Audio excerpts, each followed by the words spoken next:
This episode is inspired by a suggestion from a listener, William.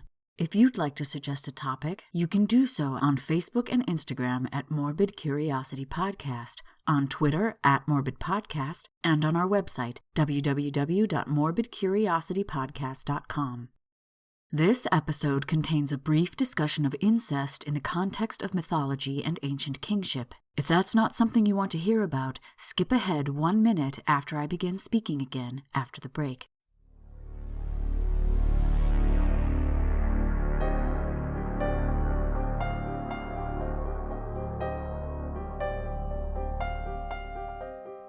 Humans are fascinated by gore and violence, but even more so the mysterious and unsolved. Interest in these disturbing and unpleasant subjects is called morbid curiosity, and it has gripped millions of people throughout the ages. I am one of those people. My name is Hallie, and this is the Morbid Curiosity Podcast.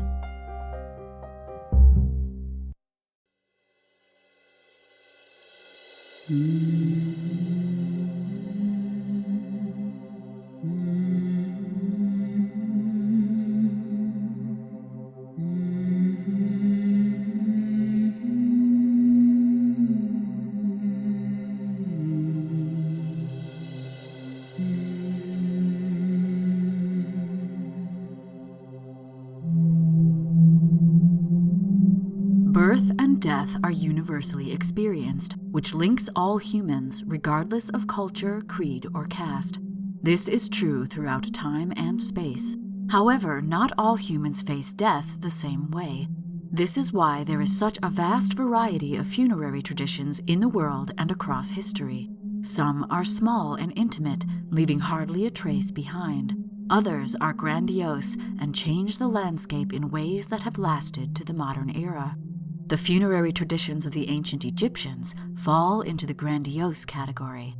Just saying ancient Egypt brings to mind the Pyramids of Giza, the most grandiose funerary monuments in the world, named one of the 7 wonders, the last of these still in existence, in fact.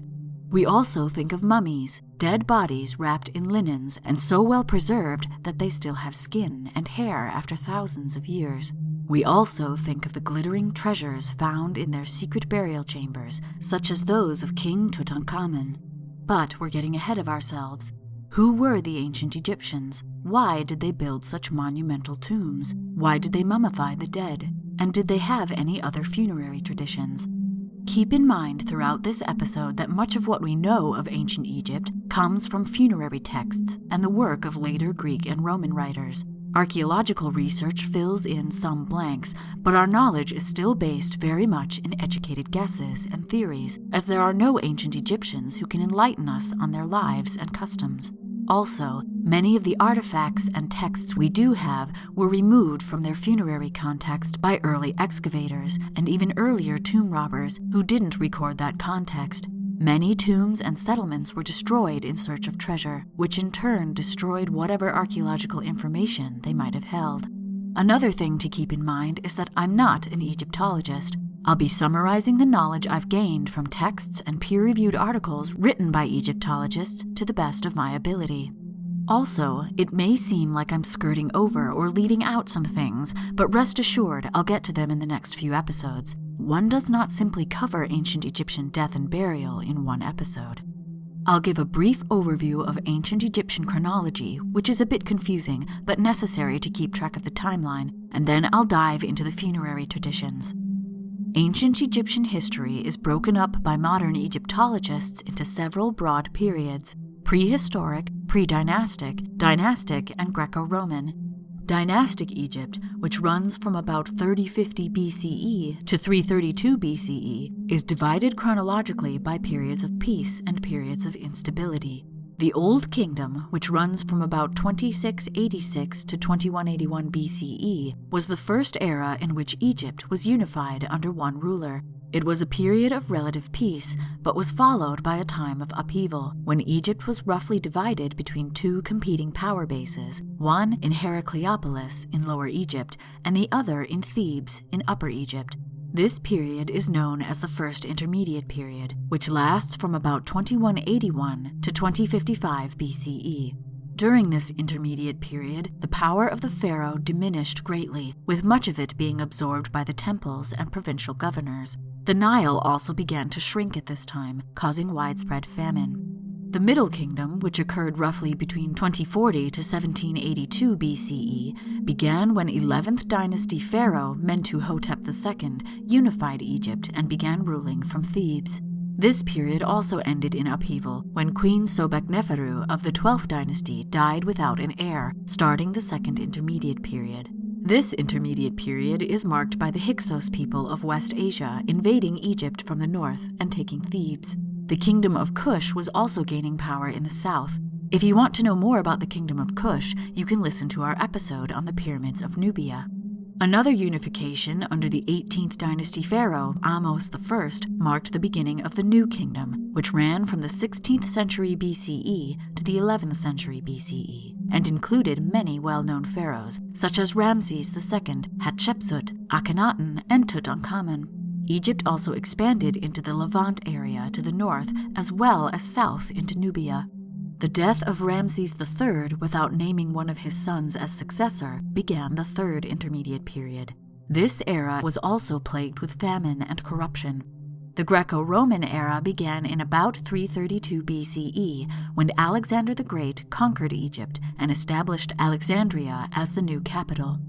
All periods of dynastic Egypt were divided up by Egyptian historian and priest Manetho in 280 BCE at the behest of the Ptolemaic kings of the Greco-Roman period, who hoped he would prove their relation to the ancient pharaohs.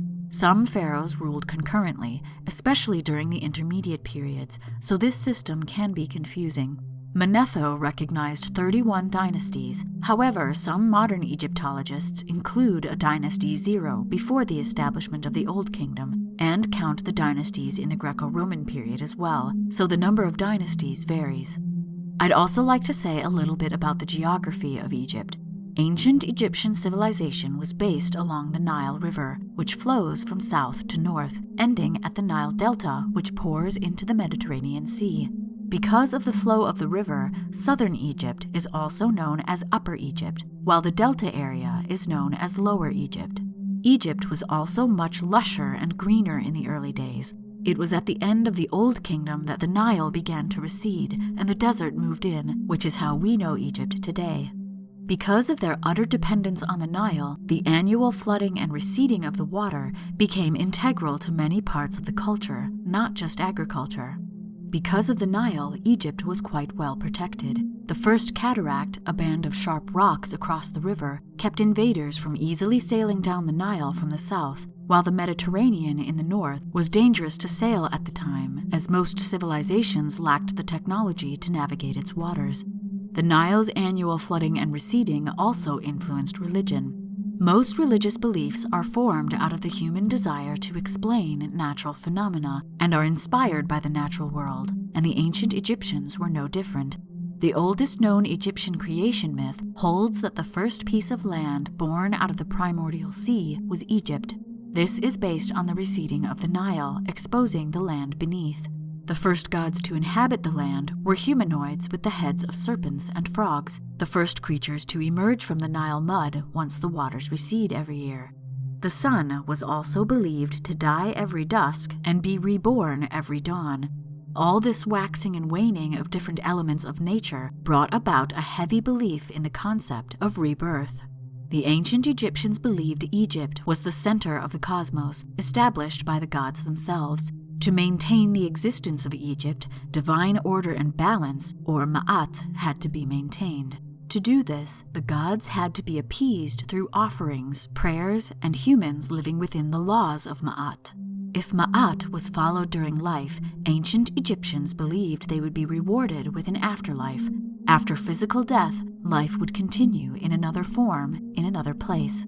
The afterlife was known as the Field of Reeds, or the Fields of Iaru, and it was either an underworld, a celestial space, or a more idealized version of Egypt. This afterlife, however, came with caveats. The preservation of the physical body was crucial to existence in the afterlife. This is because parts of the spirit had to return to the body periodically. Whole individuals were thought to possess several parts. The first part was the physical body.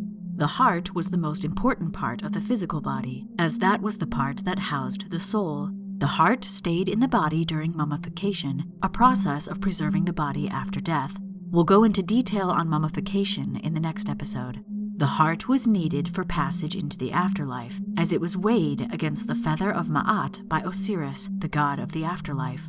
If the individual was good and just, having lived according to the laws of Ma'at, their heart weighed the same as the feather, and they were welcomed. If it weighed more than the feather, the heart was consumed by Ammit, the devourer of the dead, a monstrous god with a crocodile head, a lion forebody, and a hippo hindbody. If Ammit ate the heart, there was no chance of an afterlife. Souls that were denied an afterlife included those who had lived evil lives or died violently. Murdered people may instead become demons after death, or vengeful beings called Mut. Souls that passed into the afterlife could also be mischievous, however, especially if their funerary cult was neglected. I'll talk more about the funerary cults after the break.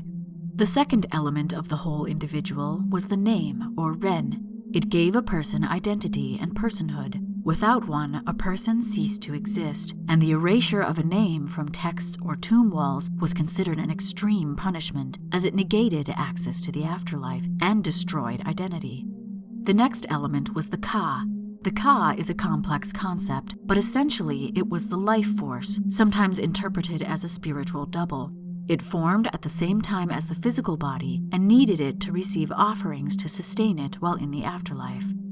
The Ba, often represented as a bird with a human head, was the form in which the soul traveled. The bird aspect reflects bird migration in the real world, where birds leave and then return, another reference to rebirth. The Ba usually manifested after death, but sometimes could form during dreaming. The Ba also had to return to the physical body to anchor itself periodically, or it would not survive after physical death. The Shuyat, or shadow, was associated with the sun and rebirth, but also death. The shadow came into existence at dawn with the rising of the sun, but when the sun set, the shadow also disappeared, only to reappear or be reborn at the next dawn. In funerary texts, some of which we'll discuss after the break, the Shuyat was described as a powerful entity that protected the person, but also required their protection. After physical death, it was associated with the body in the tomb and lived in the burial chamber, but it could also travel freely. Finally, the most complicated aspect of the individual was the Akh. The Akh was the deceased as an eternal and unchanging living being of light. It was not divine, but it was associated with the gods and shared some of their characteristics. It symbolized a successful rebirth. During the Old Kingdom, an Akh was only associated with kings, but in the periods that followed it became more common. Kings in general had a different afterlife. They were believed to become gods and joined the sun god on the journey through the sky and the underworld every day and every night. Because of all these different parts of the whole person, a major concern of ancient Egyptian funerary rites was ensuring the physical body and all these spiritual parts survived. There were also several gods who oversaw the transition from death to the afterlife, but the key figure was Osiris. We'll talk more about Osiris and the other gods associated with death and rebirth, as well as ancient Egyptian funerary rituals. But first, let's pause for a word from our sponsors.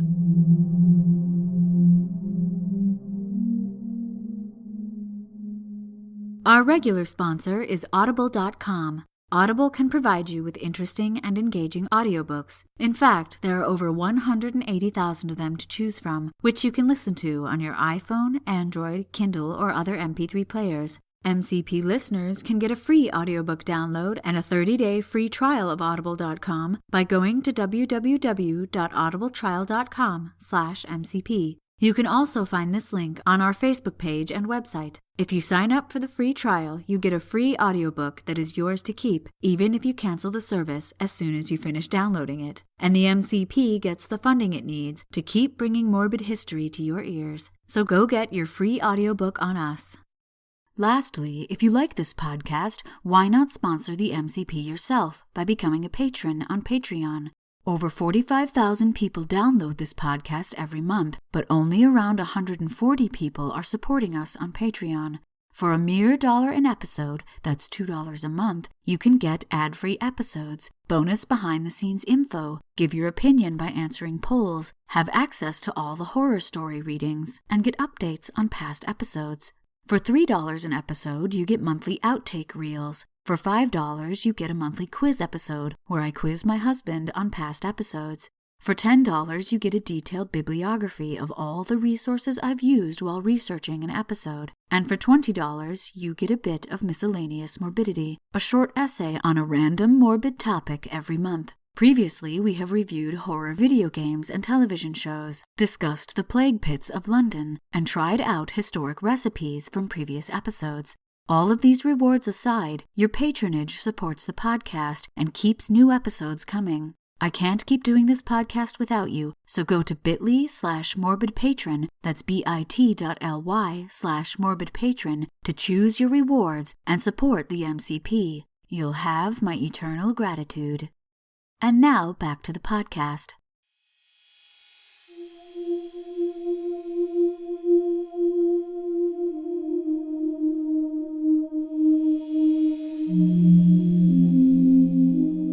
Before we get into the myth of Osiris, a brief explanation about mythology, royalty, and incest in ancient Egypt is necessary, as an ancestral relationship is a core part of the Osiris myth. There is blatant evidence that marriages or sexual relations between members of the immediate family were common among royalty and sometimes priests in ancient Egypt. These two classes were the representatives of the divine on earth. In many myths, gods unite with family members to create other gods. It's unknown if life attempted to reflect myth or if the myth reflected life in this case, but to preserve the symbolism which associated the pharaoh with the living god and preserve the bloodline of the kings, brother married sister, or sometimes parent married child. The thought of this disgusts our modern society, but at the time it was permissible in these certain situations. The god Osiris is usually represented as a mummified man, holding a crook and flail, with either black or green flesh. The colors reference the rich soil left on the floodplain when the waters of the Nile recede, and the plants that grow there. References to Osiris date back to the Old Kingdom, but his myth wasn't recorded until the Greco-Roman period. It's likely the myth changed over time, but this is a summary of the version documented by 1st century Greek historian Plutarch. In the Golden Age of Egypt, when the gods ruled the land, Osiris was pharaoh, with his sister Isis as his wife. He was good and just. His brother, Seth, was jealous of his power and plotted to overthrow him. He built a chest to Osiris's exact measurements, and at a banquet challenged everyone to try and fit inside it. When Osiris climbed in, Seth shut and sealed the lid, then flung the chest into the Nile. The chest was carried out into the Mediterranean Sea and became lodged in a tree in Byblos, or modern Lebanon.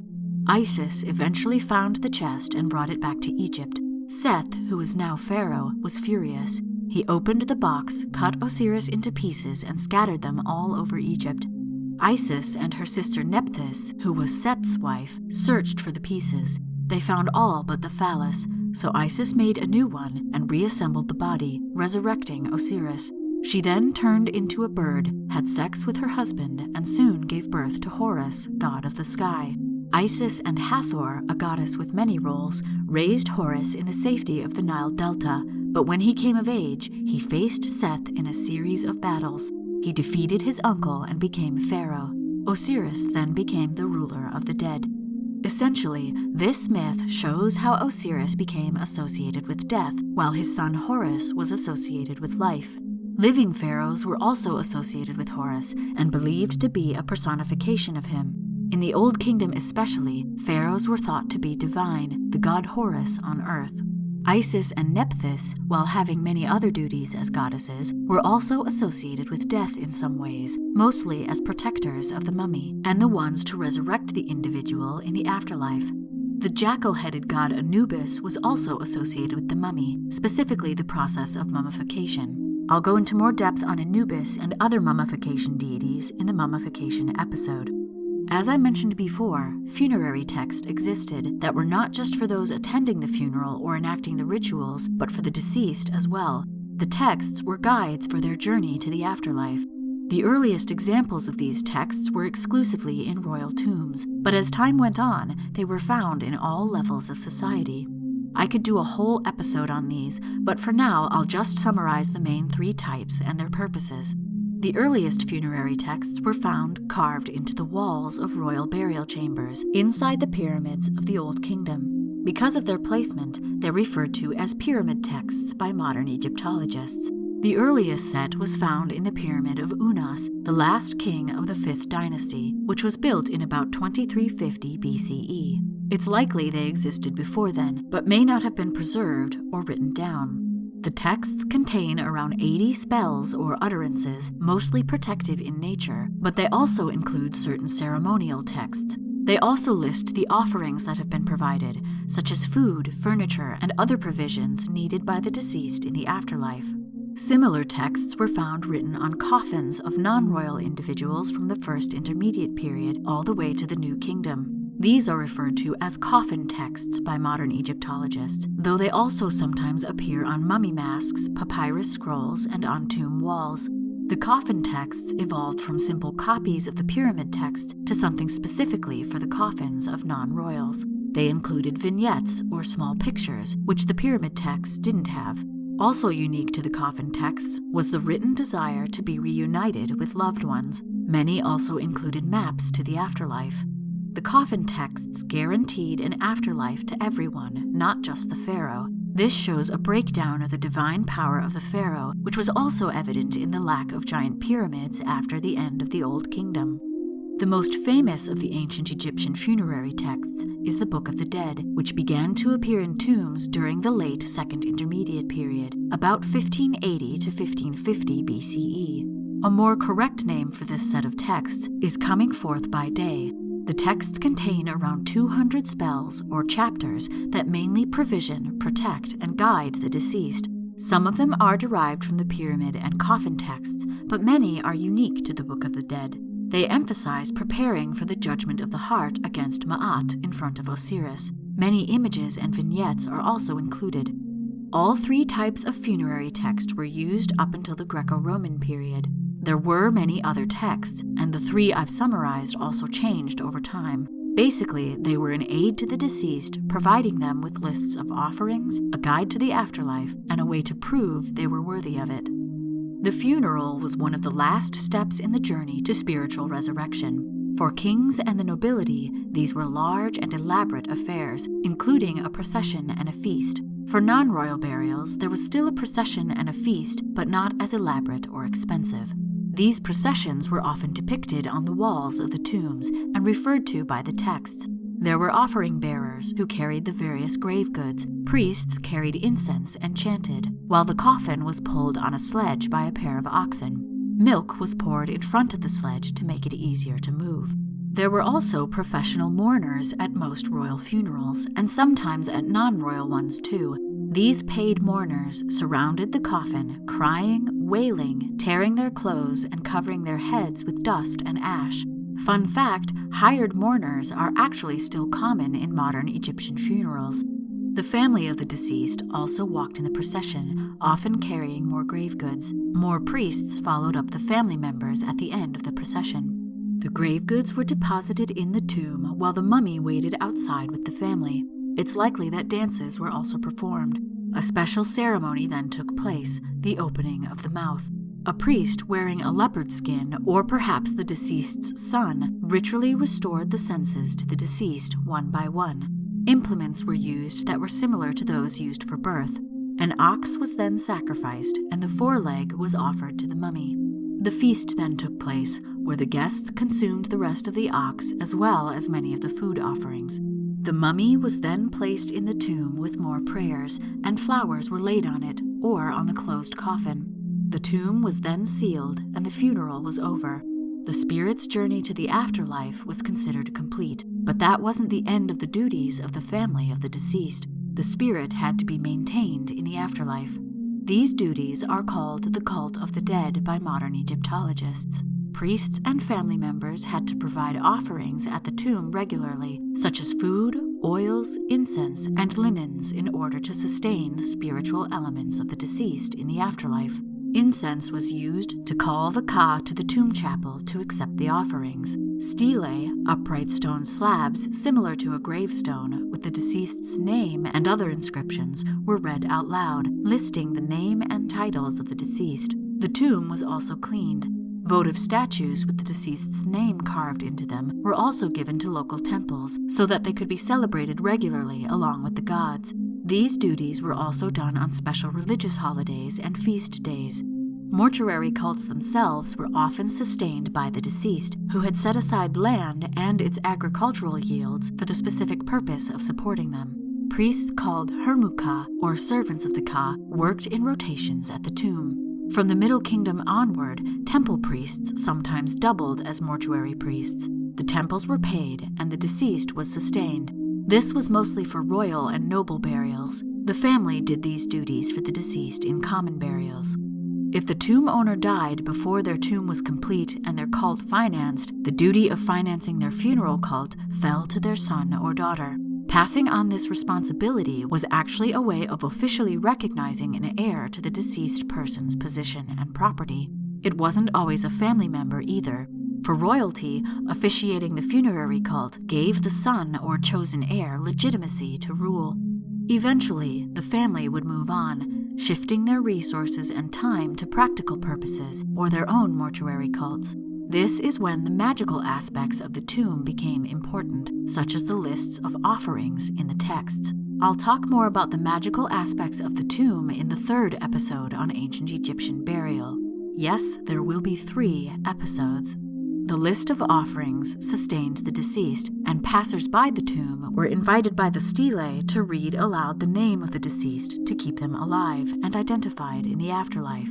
During the first half of the Old Kingdom, these stelae invited people to read them, as it was seen as mutually beneficial to do so. The dead were sustained, and the living were acting in accordance with Ma'at. However, near the end of the Old Kingdom, the requests changed to demands. Those that complied with these demands would be blessed by the dead. By the middle of the 6th dynasty, the final dynasty of the Old Kingdom, the stelae pleaded to be read, stating that the dead would put in a good word with the gods for those that did so. This suggests that the cults weren't being maintained in this time of upheaval. Tomb robbing was common throughout Egyptian history, but this became more rampant in times of political upheaval, such as the intermediate periods. Wealthy tombs were the main targets.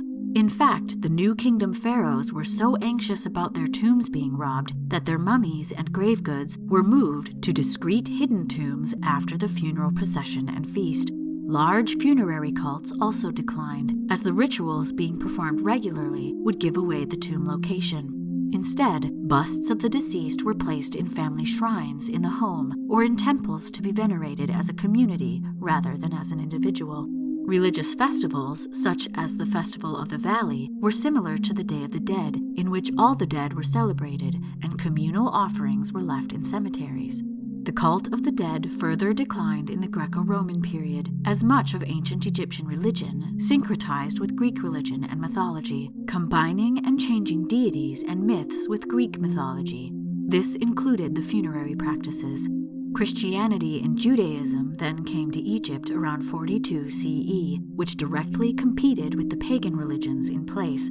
Worship of ancestors and kings was not part of either Christianity or Judaism, so the large funerary cults diminished even further and eventually disappeared. If you'd like to know more about ancient Egyptian death and burial, I'd recommend Salima Ikram's book, Death and Burial in Ancient Egypt. Ancient Egyptians seem obsessed with death, but it's more of an obsession with the continuation of life and immortality, and not being forgotten. They aspired to become eternal through their funerary rituals, but also through preservation of their corpses and construction of long-lasting tombs. In the next episode, we'll discuss these topics, but for now, hang on to that spark of curiosity.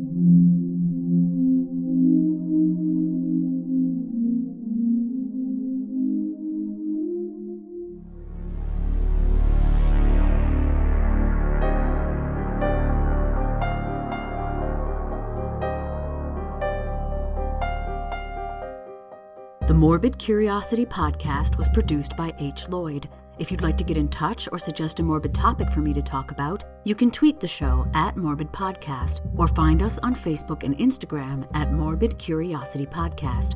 If you like the show, please share us on social media and please give us a rating on Apple Podcasts or whatever podcast app you use. Your shares and ratings help us expand this wonderfully creepy community. Thank you to everyone who liked, commented, followed, and shared the MCP on social media. And thank you to everyone who participated in the Strange Horticulture giveaway. Once again, thank you to Bad Viking Games and Iceberg Interactive for giving us this opportunity. Laura G., Irene, David W., Mary, Danny, Savannah, Leslie, and Haley all have my eternal gratitude for becoming patrons. Thank you so much.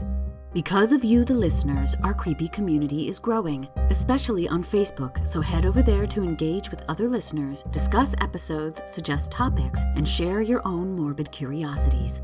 The MCP has joined the Straight Up Strange podcast network, which hosts true crime, paranormal, history, science, folklore, and other enigmatic podcasts. Nothing is off limits when you enter the world of Straight Up Strange. The MCP is also part of a wider creepy community known as the Belfry Podcast Network. Check out other shows on the Belfry Network at www.thebelfry.rip. If you want to support the MCP but would rather not become a patron on Patreon, you can give one-time donations by going to our website, www.morbidcuriositypodcast.com, and clicking the donate button. Also on our website, you'll find links to all our social media, a list of episodes, and other ways to contact us, including our mailing address. Another way to help the show is by visiting our Amazon wishlist at bit.ly/morbidwishlist. That's bit.ly/morbidwishlist. Any purchases from this list are greatly appreciated. We are eternally grateful for your support. My name is Hallie, and until next time, thanks for listening.